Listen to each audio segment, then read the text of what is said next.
الله أكبر الله أكبر الله أكبر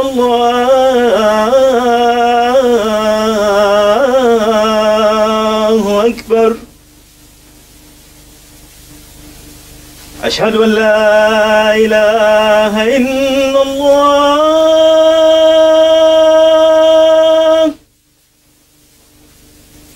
أشهد أن لا إله إلا الله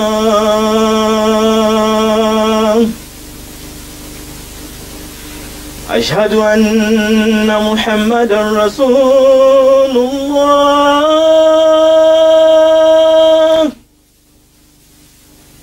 أشهد أن محمدا رسول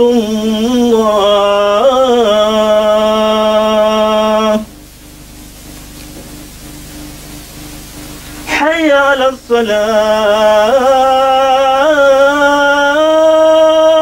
الصلاة حي على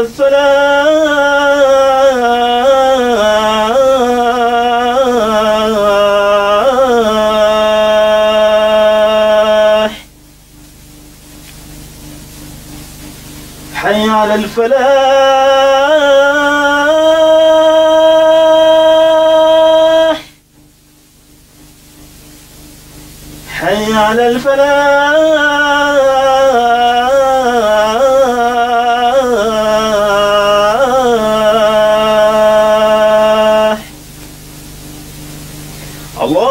الله أكبر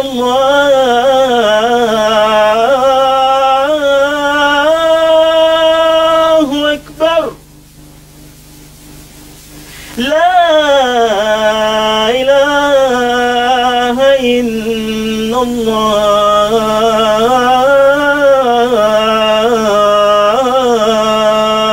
الله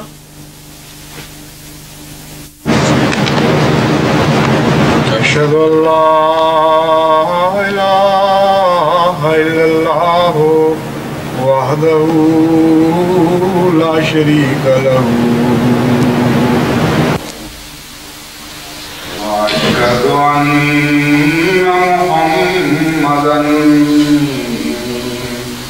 عبده ورسوله أما بعد فأعوذ بالله من الشيطان الرجيم بسم الله الرحمن الرحيم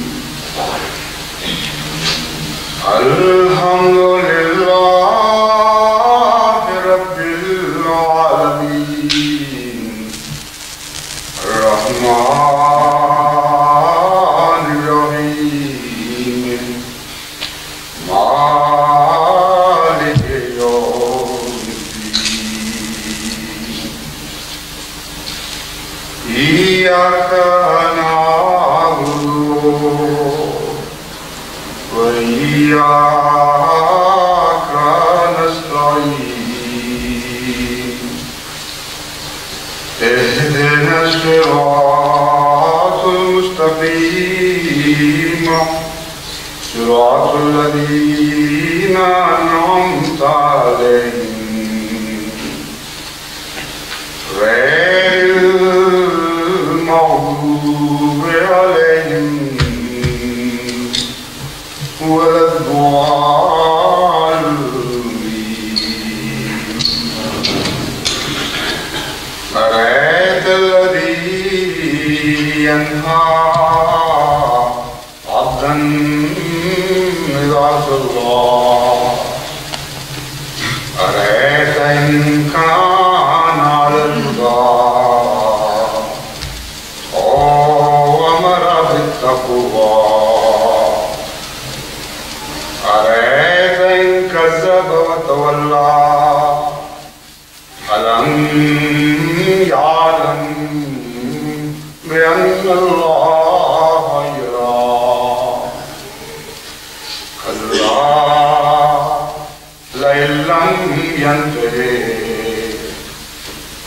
لنصفا نصفا بالناصية ناصية نصفا بالناصية ناصية خاطئة كاذبة نصفا بالناصية ناصية خاطئة كاذبة فليدعو ناديه سندعو الزبانية.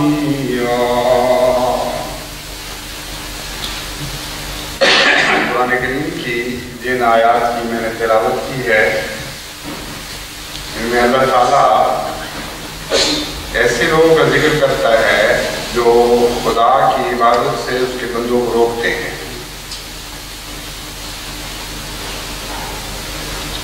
اور ایک ایسے عجیب رنگ میں یہ ذکر فرمایا گیا ہے کہ اس کے معنی خاص بھی ہو جاتے ہیں اور عام بھی ہو جاتے ہیں، محدود ہو کر ایک نقطے پر بھی سمٹ جاتے ہیں اور ایسی وسعت بھی اختیار کر جاتے ہیں کہ تمام بڑی نوع انسان پر وہ حاوی ہو جاتی ہے۔ آج کل جو پاکستان میں ہو رہا ہے، جو کچھ ہو چکا ہے، اس سے زیادہ بد ارادے دشمن کے ہیں، اور وہ ارادے مختلف جگہوں سے مختلف منہوں سے ظاہر بھی ہونے لگے، اور ایسے ایسے لوگوں کے منہ سے وہ ارادے ظاہر ہو رہے ہیں جو بالعموم بغیر کسی بات کے، بغیر کسی سہارے کے منہ نہیں کھولا کرتے۔ اس لیے اللہ بہتر جانتا ہے کہ کون ان باتوں کے پیچھے ہے، ان منفی ارادوں کو اظہار کے لیے جو وقت چنا گیا ہے، اس کے بعد آئندہ مستقبل میں کیا ارادے ہیں۔ لیکن ایک بات مجھے معلوم ہے کہ یہ ارادے کسی اور پر ظاہر ہوں یا نہ ہوں، اللہ تعالیٰ پر ہمیشہ سے ظاہر تھے اور ہیں، اور آج سے 1400 برس سالوں سے بھی زائد عرصہ پہلے، 1400 برس سے بھی زائد عرصہ پہلے قرآن کریم میں ان ارادوں کا ذکر موجود ہے اور ان کے نتائج کا بھی ذکر موجود ہے۔ مثلا جو نئے ارادے ظاہر کیے گئے ہیں وہ یہ ہیں کہ ان کو زبردستی نماز و جماعت سے روک دیا جائے، ان کی مسجدیں منہدم کر دی جائیں، اور پھر علماء کی سرکردگی میں تمام ان کے چیلے اور ہم نوا جلوس کی شکل میں ان کو لے کر جائیں مقبر کی طرف، اور وہاں ان کو سنسار کیا جائے، تب ہمارے دل ٹھنڈے ہوں گے۔ عجیب بات ہے کہ اگر سنساری کرنا ہے تو پھر مسجدیں توڑنے کا گناہ کیوں لیتے ہو اور نمازوں سے روکنے کا گناہ کیوں سر پہ لیتے ہو؟ جب عقلیں اکھڑ جاتی ہیں راستوں سے تو پھر کوئی بھی ان کی سمت نہیں لا کرتی، بھٹکتی رہتی ہے۔ مگر بہرحال اس سے غرض کوئی نہیں۔ جہاں تک جماعت احمدیہ کا تعلق ہے، جماعت احمدیہ ہر قربانی کے لیے تیار تھی اور ہے اور رہے گی، اور اللہ تعالیٰ کے فضل کے ساتھ خدا کی راہ میں جان دیتے ہوئے احمدی فزتو میں رب الکعبہ کا نعرہ لگائیں گے کہ رب کعبہ کی قسم میں کامیاب ہو۔ لیکن ان لوگوں کا کیا حال ہے اور کیا ہوگا، ان کے متعلق میں نے قرآن کریم کی وہ آیات تلاوت کی ہیں جن میں نماز سے روکنے کا ذکر فرمایا گیا ہے۔ اللہ تعالیٰ فرماتا ہے کیا تم نے دیکھا نہیں ایک ایسے شخص کو، یعنی ہر اس شخص کو جو نماز سے روکتا ہے، عبداً اذا صلی، خدا کے بندے کو جب وہ نماز کے لیے کھڑا ہونے لگتا ہے۔ عبداً میں نکرہ استعمال کیا گیا ہے اور العبد نہیں فرمایا، یعنی خدا کے خاص بندے کو، یعنی حضرت اقدس محمد مصطفیٰ صلی اللہ علیہ وسلم کو العبد کی شکل میں ظاہر نہیں فرمایا۔ کیوں؟ اس لیے اس میں ایک حکمت ہے، لیکن اس کے باوجود اولین طور پر عام حضور صلی اللہ علیہ وسلم ہی کا ذکر ہے، کیونکہ تمام عبادتوں کا نقطہ معراج آپ ہیں، تمام عبادتیں آپ سے پھوٹتی ہیں اور بنی آدم بنی نوع انسان میں پھیلتی ہیں۔ اس لیے ابدن میں ذکر بھی فرما دیا گیا اور اس لفظ کو عام بھی رکھا گیا۔ ذکر اس طرح فرمایا کہ نکرہ میں ایک یہ بھی معنی پائے جاتے ہیں کہ اگر کسی بہت عظیم الشان وجود کا ذکر کرنا ہو تو اس کو ال کے لفظ سے مخصوص کرنے کی بجائے نکرہ کی رہنے دیتے ہیں۔ مثلا رسولن کہہ دیا جائے تو یہ بھی مراد ہوگی کہ بہت ہی بڑا رسول، اتنا عظیم الشان رسول کہ وہ ال کا محتاج ہی نہیں ہے ہی وہی مراد۔ ان معنوں میں اول ہی وہ سامنے آتا ہے۔ تو عبدن جب فرمایا گیا کہ عبدن اذا صلی، تو مراد ہے ایک عظیم الشان خدا کا بندہ ہے، اس سے بڑی عبادت کرنے والا پیدا ہی نہیں ہوا۔ ایسا ہے کہ جب عبد کا لفظ آئے تو اس کے سوا ذہن میں اور کوئی وجود ہی نہیں آتا خدا کی نسبت کے ساتھ۔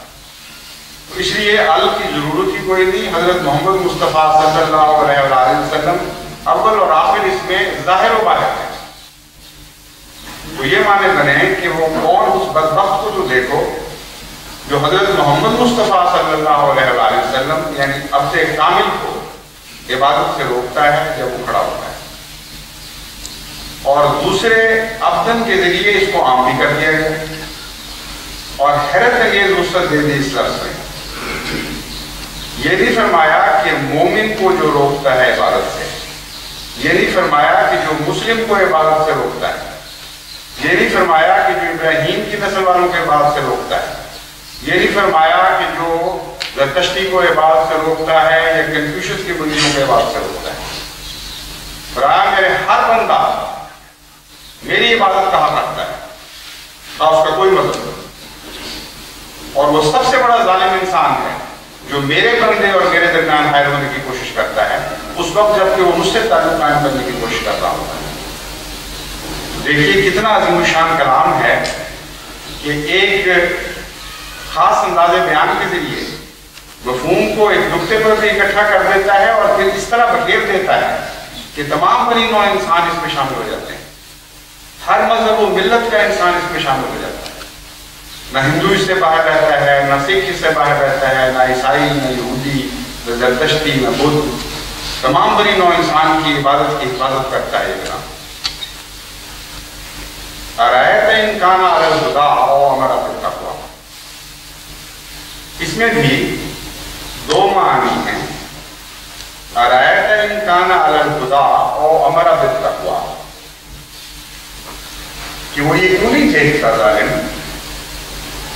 کہ اگر یہ جس کو وہ روک رہا ہے ہدایت پر ہوا اور تقوی پر قائم ہوا تو پھر اس روکنے والے کا کیا بنے گا؟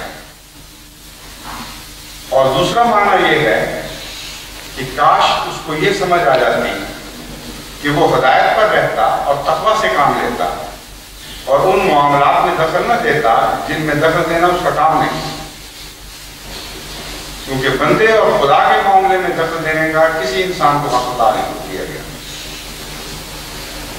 اگلی آیت کے بھی اسی طرح دو معنی بنیں گے۔ ارأیت ان کذب وتولی، کہ تم یہ سمجھ رہے ہو کہ یہ ہم اس لیے روکنے کا حق رکھتے ہیں کہ کذب وتولی یہ جھوٹا ہے اور پھر گیا ہے دین سے، اس لیے ہمیں حق ہے کہ ہم مداخلت کریں اور عبادت سے روک دیں۔ اللہ تعالیٰ فرماتا ہے الم یعلم بان اللہ یعلم، اے بے وقوف ہو، اے عقل کے اندھ ہو، تم کیا خدا کو بھی اللہ سمجھ رہے ہو؟ جس کی وہ عبادت کر رہا ہے اگر یہ پھرا ہوا ہے دین سے، جھوٹا ہے، تو اس کو بھی نظر نہیں آ رہا کہ یہ جھوٹی عبادت کر رہا ہے اور صرف تمہیں دکھائی دے رہا ہے۔ کیسی عمدگی کے ساتھ اس دلیل کو توڑا گیا ہے، کلیتاً پارا پارا کر دیا گیا ہے اس دلیل کہ چونکہ ہم سمجھتے ہیں کہ یہ جھوٹا ہے، ہم سمجھتے ہیں کہ اپنے دین سے پھرا ہوا ہے، اس لیے اس کو عبادت کا حق نہیں۔ دوسرے معنی یہ ہیں ارأیت ان کذب وتولی، ان کو یہ خوف نہیں آتا کہ اگر وہ خود جھوٹے ہیں، خود حق کی مخالفت کرنے والے اور سچوں کی تکذیب کرنے والے ہیں اور خود دین سے پھر چکے ہیں، تو پھر ان کا کیا بنے گا؟ پھر وہ ایک ایسے وجود کی مخالفت کر رہے ہوں گے، ایک ایسے عبادت کرنے والے کو روک رہے ہوں گے کہ وہ تو دین حق پر قائم ہے، ہدایت پر ہے اور تقویٰ پر ہے، اور یہ کذاب ہیں اور یہ دین حق سے پھرے ہوئے ہیں۔ اتنا عظیم الشان کلام ہے جو حضرت محمد مصطفیٰ صلی اللہ علیہ وسلم کی عظمت کو بھی ظاہر کرتا ہے اور شرف انسانیت کو بھی قائم کرتا ہے ساتھ. تمام بری نوع انسان کی عظمت کو قائم کرتا ہے. اور پھر فرمایا کلا لئن لم ینتہی، خبردار ایسا نہیں ہوگا جیسا وہ چاہتا ہے. ہم متنبع کرتے ہیں کہ ہم ایسا نہیں مانتے، کیونکہ جب بندے اور خدا کی راہ میں کو حائل ہوتا ہے تو دو باتیں بڑی باتیں ہیں. ایک تو یہ کہ جب تک وہ بندہ کمزور نہ ہو، جس کو عبادت سے روکا جا رہا ہے، کوئی عبادت سے روک ہی نہیں سکتا. سوال ہی پیدا ہوتا ہے. جب اگر عیسائی طاقتور ہوں کہیں تو عیسائیوں کو عبادت سے نہیں روکا جاتا ہے. ہندو طاقتور ہوں تو ہندوؤں کو تو عبادت سے روکا نہیں جاتا ہے. سکھ طاقتور ہوں تو ان کو بھی عبادت سے نہیں روکا جاتا.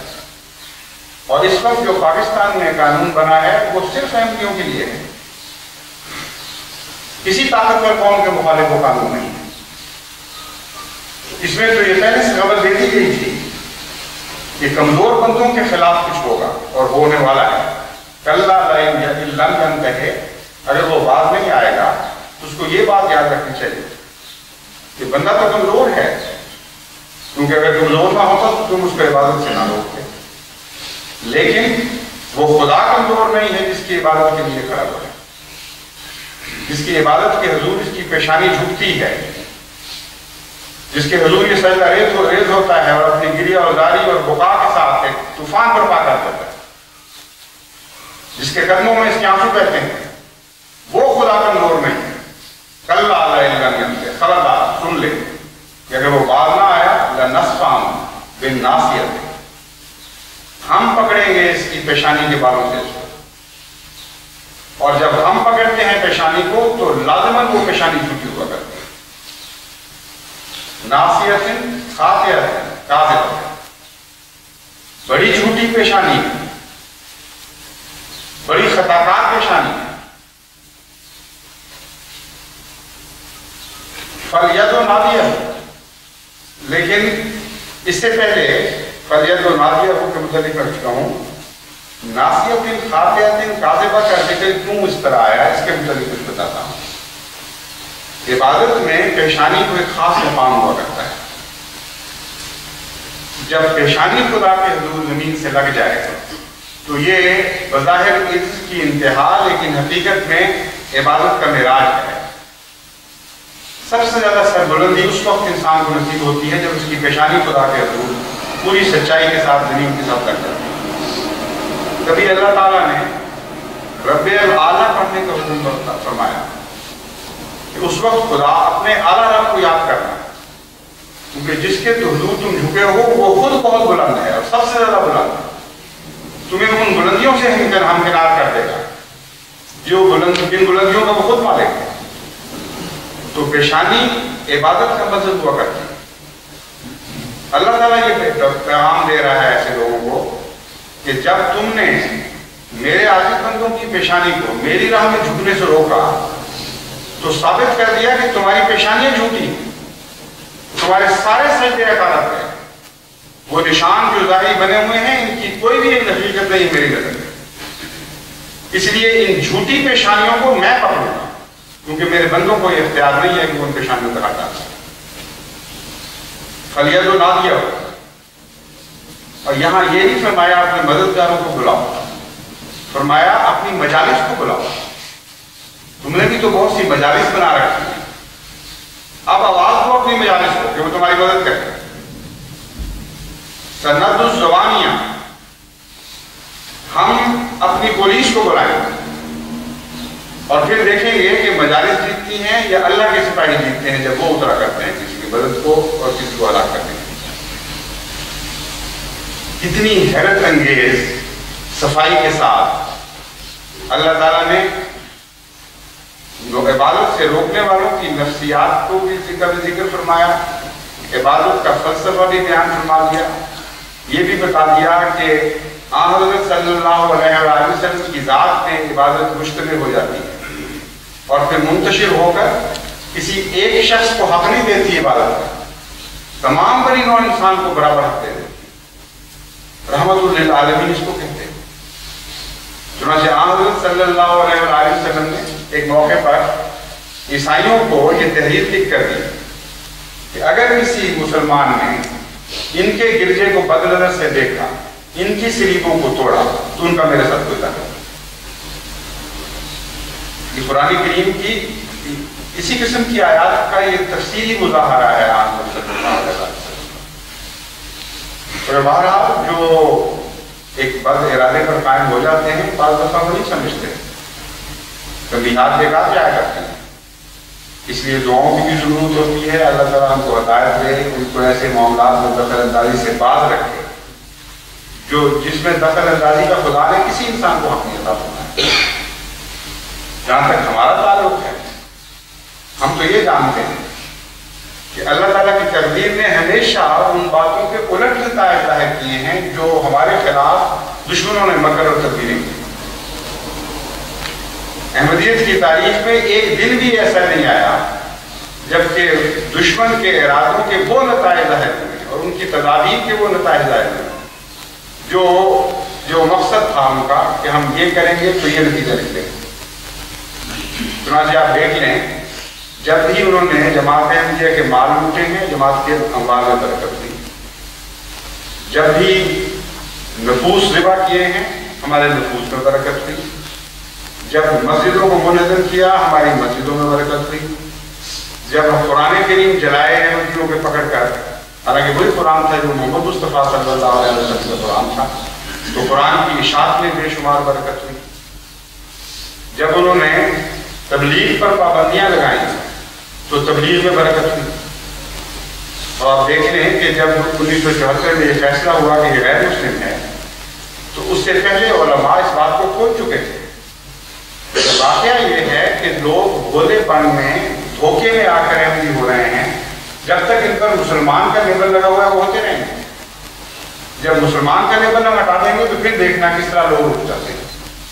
کسی کو ضرورت نہیں ہوگی، کسی کو ہمت نہیں ہوگی کہ غیر مسلم کا بورڈ آگے لگا ہوا بورڈ، اور پھر وہ حد کراس کر کے پار اتر کر وہ غیر مسلموں کی نام لگے۔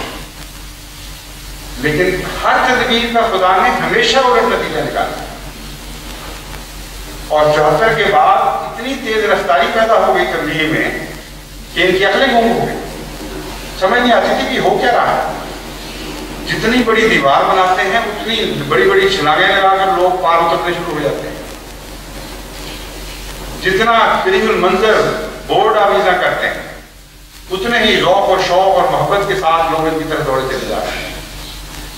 یہی واقعہ تھا، یہ گواہی ہے آج جو کچھ ہو رہا ہے اس حق میں کہ جو میں کہہ رہا ہوں 100% درست بات ہے۔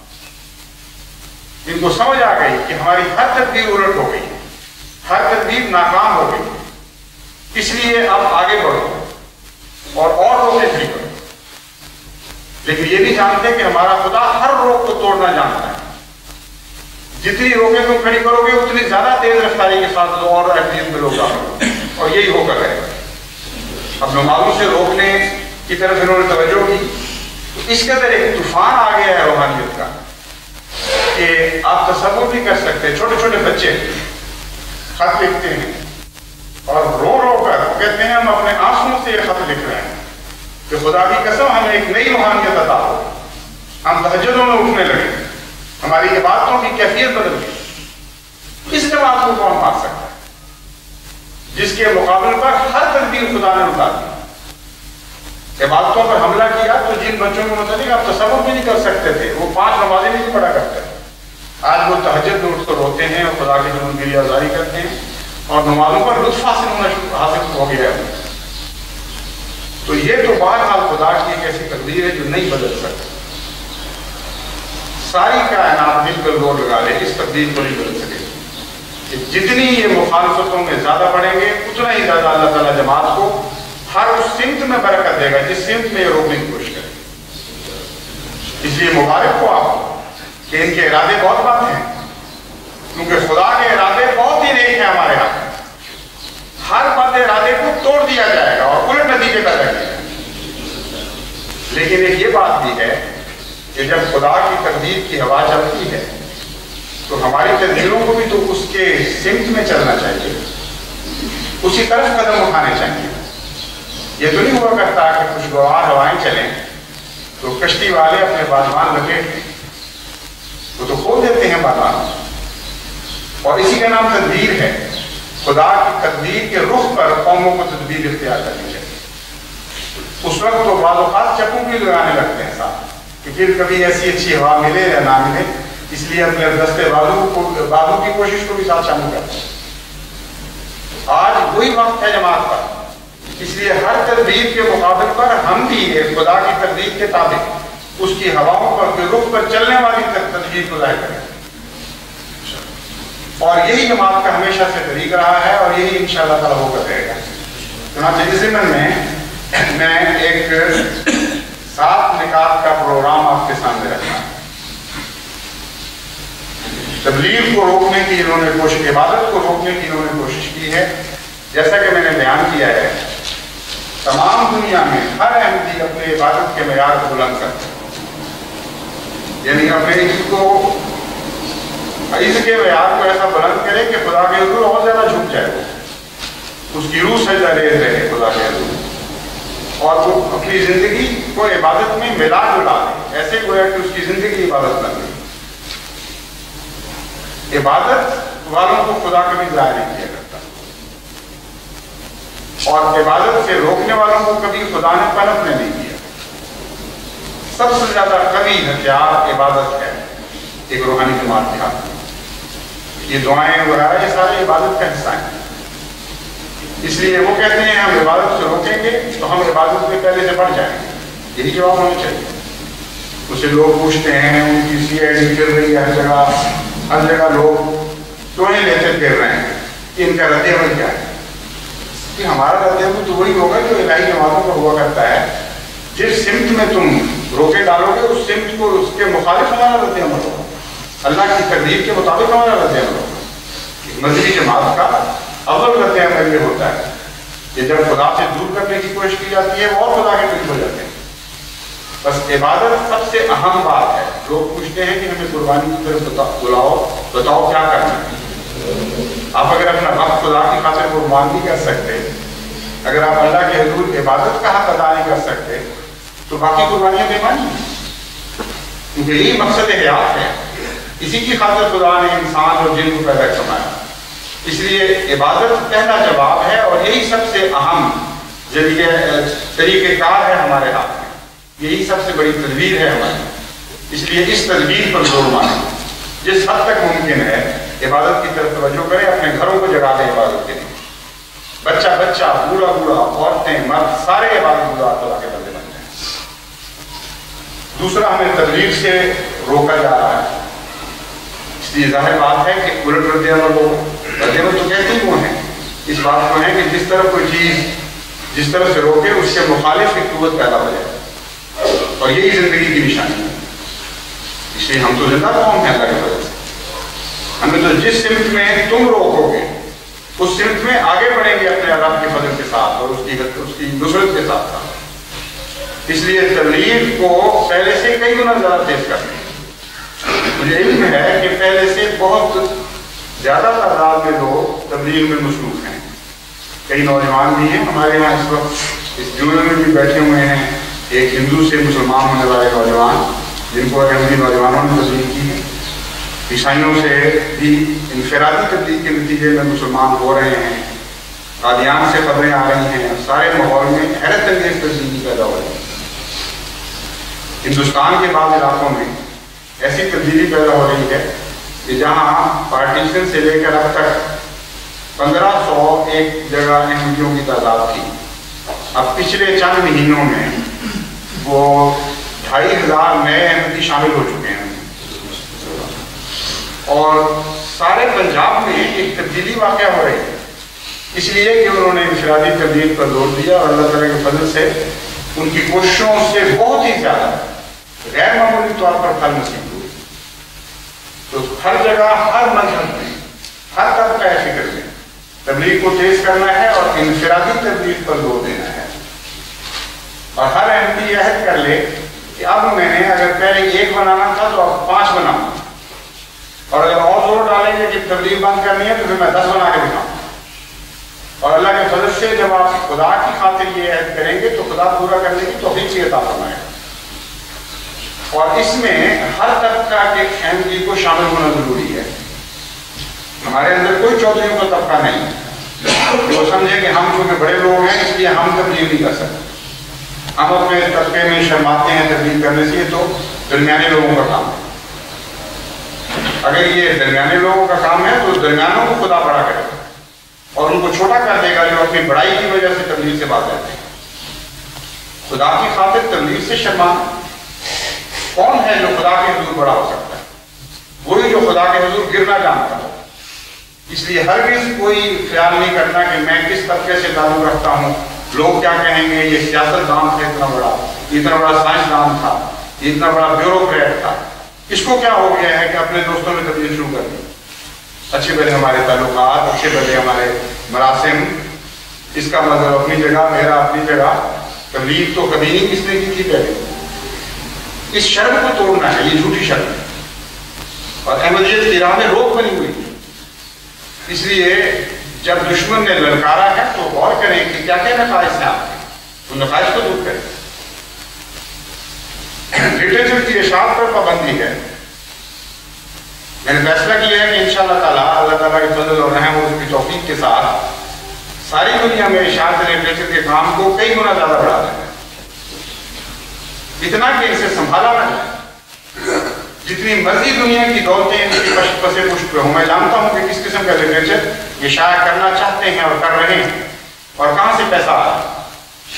لیکن ہمارے غریبانہ پیسے میں جو خدا نے برکت دینی ہے اس کے ساتھ دنیا کے پیسے کا مقابلہ کوئی نہیں ہو سکتا. اس پیسے میں تو جلنے کی سرشت شامل ہے, اس لیے وہ پیسہ تو خاک ہو جائے گا جب تک. جماعت احمدیہ کا پیسہ تو آنسوؤں سے بنتا ہے, یہ تو جل ہی نہیں سکتا دنیا کی طاقتوں کا مقابلہ. اس لیے جماعت کے پیسے میں بہت برکت پیدا ہوگی انشاءاللہ تعالیٰ.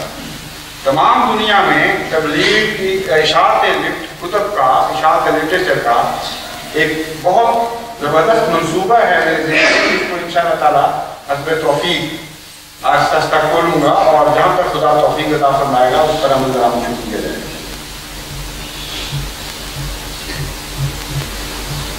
لٹریچر کی اشاعت میں نئی زبانوں کو شامل کرنا ہے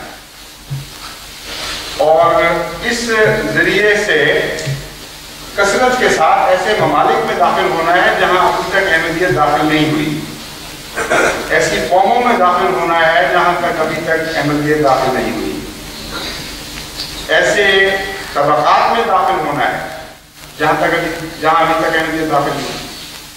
اور بہت سے جزیرے بنے ہوئے ہیں, بہت سے خلا ہیں, کئی قسم کے لوگ ہیں, کئی قسم کی بولیاں بولنے والے, کئی قسم کے طبقات فکر سے تعلق رکھنے والے.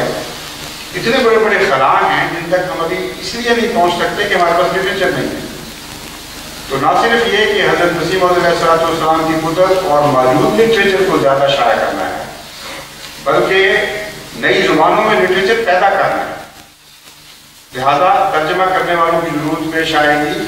ترجمہ کرنے والوں کو اپنے آپ کو خدا کے حضور پیش کرنا پڑے گا اور کثرت سے ایسے رضاکار چاہیے ہوں گے جو دن رات اس کام میں مدد کریں. مثلا ہمارے یہاں ایک گجراتی جاننے والا خاندان ہے, انہوں نے مجھے مشورہ دیا اور لکھا ایک خط چند دن ہوئے کہ گجراتی زبان میں بہت بڑا خلا ہے, اس پر توجہ کرنی چاہیے. بالکل درست ہے, اور گجراتی لوگوں میں نیکی بھی ہے. احمدیت کی مخالفت نیکی کی وجہ سے کرتے ہیں اپنی طرف سے, اور ان کو کچھ علم نہیں کہ جماعت احمدیہ کیا ہے. چنانچہ بسا اوقات ایسا ہوا ہے کہ جب ان کو علم ہوا, جو لکھوکھا روپیہ دیا کرتے تھے جماعت کی مخالفت میں, جب ان کو علم ہوا کہ کس کماش کے لوگوں کو دے رہے ہیں اور کیسے لوگ ہیں جن کی مخالفت میں دے رہے ہیں, تو بات آ گئی, فوراً انہوں نے ہاتھ روک دیا. تو ان کے اندر ایک سادگی بھی ہے, ایک بنیادی شرافت موجود ہے. اس لیے اس طبقے کو ضرور ہمیں مخاطب کرنا چاہیے, اور جو لوگ گجراتی جانتے ہیں ان کو پیش کرنا چاہیے کہ ہم گجراتی میں تیار ہیں لٹریچر کی ترجمہ تراجم کے لیے. اسی طرح فرینچ میں جو پہلے بھی ہیں مگر بہت زیادہ ضرورت ہے. اٹیلین تقریباً خالی پڑی ہے, اسپینش میں اللہ تعالیٰ نے آدمی دے دیے ہیں لیکن ابھی کافی کام باقی ہے. اسی طرح پولش ہے, چیکوسلوواکین ہے, اسی طرح یوگوسلاو کی کئی زبانیں ہیں, البانین ہے,